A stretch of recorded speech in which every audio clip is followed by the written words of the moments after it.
You know the story.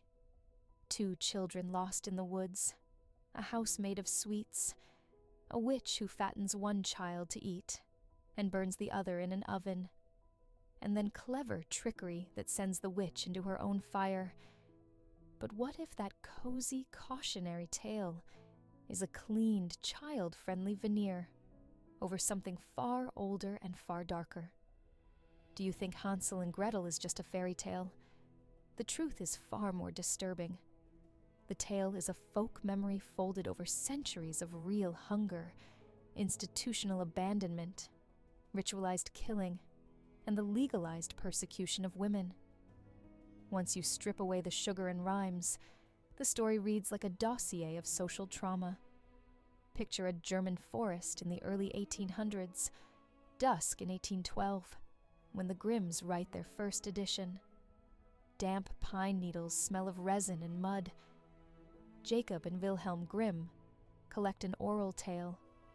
Their 1812 manuscript preserves versions where the mother, sometimes the father, abandons the children because of famine. The very first revelation is procedural, breadcrumb trails and stones. In the Grimm manuscript of 1812, Hansel uses white stones in one variant and crumbs in another. Children see resourcefulness. Historians see markers of dispossession. In Northern Europe, after the harvest failures of the late 16th and early 17th centuries, parish records show frequent abandonment. The Foundling Hospital in London, established by Thomas Coram in 1739, admits thousands of infants whose parents left them at church thresholds. Court ledgers and parish rolls from 1700 to 1750 list hundreds of exposed children in English and German registers. That stone in Hansel's pocket is not just cunning. It is a map of survival, and the crumbs are a messy record of how often sustenance failed to follow. But it gets darker when you decode the candy house. In the 1819 revised Grimm edition, the hut of sweets appears fully formed. Gingerbread shingles, sugar windows. Children taste, and adults laugh. Yet across earlier European folklore, a house of food is an altar, not a snack bar. Picture a Carthaginian Tophet in the late 6th century BCE. Urns stacked in rows, tiny bones inside, votive inscriptions invoking Baal-Hamon. Classical writers, Plutarch and Diodorus, record child offerings to deities. Archaeologists excavating Carthage and nearby Phoenician sites have unearthed layers of infant remains, dated to the 1st millennium BCE. The candy house in the tale reframes a luring mechanism. Food as the bait to bring a child into a place of no return. The sweetness hides in execution. Here's what's truly horrifying: the witch, her oven, and the cookery of death. In the Grimm tale, the witch intends to bake Hansel. Children are threatened with the oven. The witch instructs Gretel to peer into the fire, and then pushes her in. For early modern Europeans, the oven is not just household warmth. It is a site of finality. During the witch trials of the 17th century, burning is a recurrent image. In Bamberg and Würzburg, between 1626 and 1631, Prince Bishops Johann Georg Fuchs von Dornheim in Bamberg and Philipp Adolf von Ehrenberg in Würzburg preside over inquisitions where accused women are publicly tortured and burned. Court records from Bamberg in 1629 reveal confessions, extracted under torment, of famished children, packs made in forests, of infants disappearing from households after strange visits. The oven in the tale collapses the domestic hearth and the punitive pyre into one instrument of eradication. The witch is not an isolated monster. She stands in for legal and extrajudicial structures that disposed of vulnerable lives. The role of adults in the story reveals the third truth. Abandonment was systemic, not accidental. The Grimms note, in variants from Hesse and Bavaria, that famine and stepmothers prompted parental cruelty. This echoes documented crises. During the Great Famine of 1315 to 1317, chroniclers report desperate measures, parents selling children, parish registers later recording foundlings. By the 18th century, institutions like Paris's Hôpital d'Enfants Trouvés, founded in 1638, and London's Foundling Hospital, 1739, institutionalize abandonment. Records from these institutions, admissions ledgers, municipal reports, list ages, causes, numbers. These are not anonymous tragedies, they are bureaucratic operations. When Hansel and Gretel are left, the narrative is compressing a pattern, a community making death a logistical choice. But the horror does not stop there. The witch's cage, Hansel's fingerbone ploy, and the white stone trick are catalogues of symbolic violence. In the Grimm notes, the old woman demands Hansel be fattened. He offers a bone through the bars to pretend he is thin. Children read this as cleverness.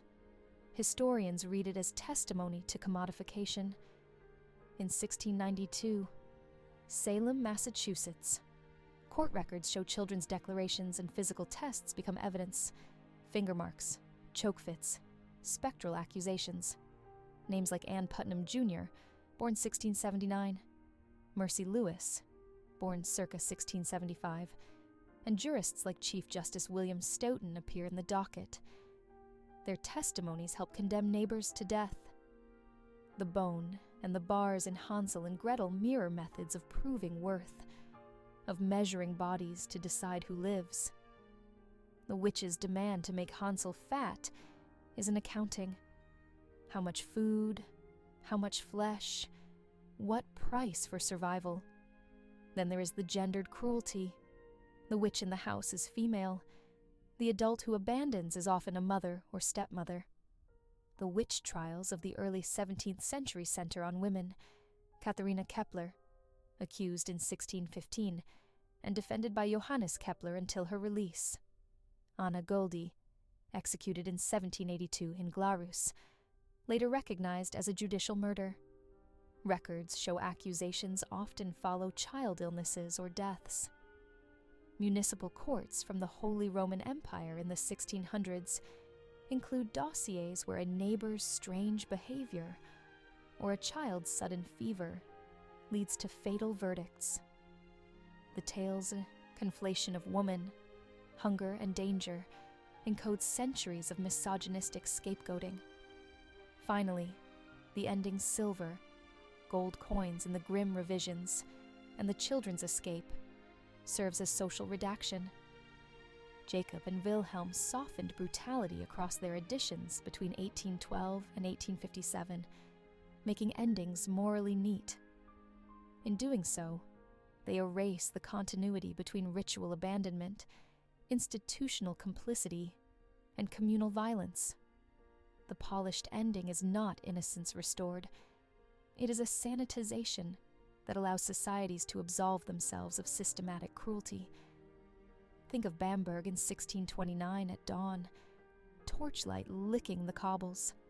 A cart rumbles by with a crate of garments stripped from the condemned, women's hair shorn, curses and last prayers swallowed by the bells.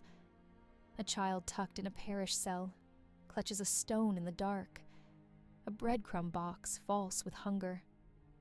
Then imagine a Berlin village in 1819. Snow hush. 2 small palms sticky with candy as a sugar-smelling cottage glows like a trap. Those sensory details are not fantasy. They are echoes of recorded scenes in trial protocols, municipal ledgers, and the Grimm's own field notes. Court records, parish ledgers, and archaeological reports all act as cross-references. When you read Hansel and Gretel after this, you cannot unsee the logistics of abandonment, the archaeology of sacrifice, the legal machinery that branded women and consumed children as ritual scapegoats. These horrors are systematic, recurring across centuries and places.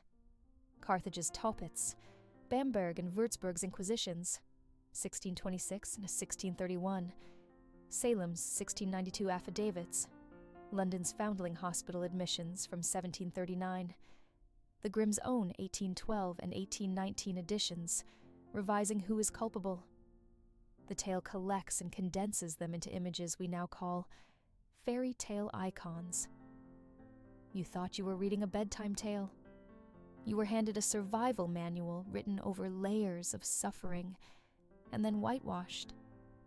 The next time you see a house of sweets, a pile of white stones, or an oven in a story, remember the records and the names. Johann Georg Fuchs von Dornheim, Philipp Adolf von Ehrenberg, Anne Putnam Jr., Thomas Coram, Katharina Kepler. Those facts are not decorations. They are the scaffolding of a truth many preferred to forget. The Grimm brothers packaged a monstrous history into a morsel you could swallow. It tastes sweet until you realize what has been baked into it.